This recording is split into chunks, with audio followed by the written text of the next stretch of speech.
Ces modèles sont entraînés sur des textes pour lesquels ces grandes entreprises n'ont pas les droits. Ces modèles gardent en mémoire ces textes, ce qui était présenté par ces entreprises plutôt comme non, non, non, on vous assure que les modèles n'enregistrent rien.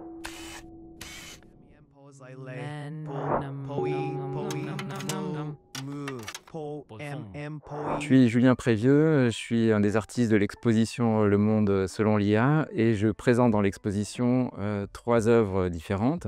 Ici, on est dans les escaliers, alors que j'ai investi avec une œuvre à la fois sonore et puis aussi textuelle.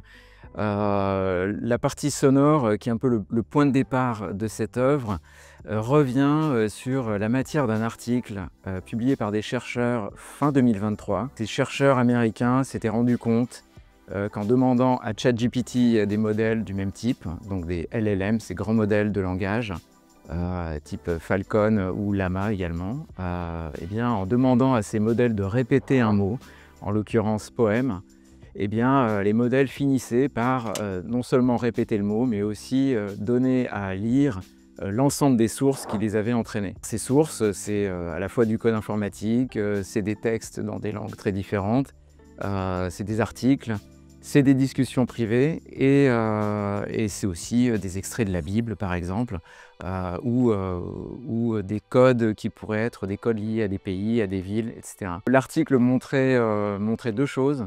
Première chose, c'est que ces modèles eh bien, sont entraînés sur des textes pour lesquels ces grandes entreprises n'ont pas les droits. Et deuxième chose, ça montrait que ces modèles gardent en mémoire ces textes. Ce qui était censé, en tout cas ce qui était présenté par ces entreprises, plutôt comme un phénomène de généralisation où non, non, non, on vous assure que les modèles n'enregistrent rien. Voilà, ce qui n'est pas le cas. Donc ça, c'est pour la partie sonore.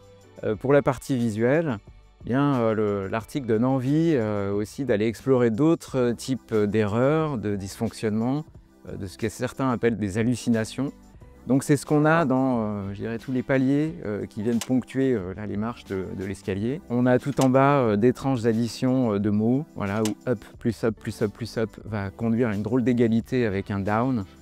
Et puis tout en haut, des erreurs de comptage de lettres dans des mots.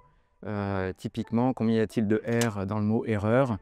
Eh bien, les LLM ont du mal avec ce genre de calcul et dans erreur, il y a toujours et encore toujours 2 R simplement. Voilà.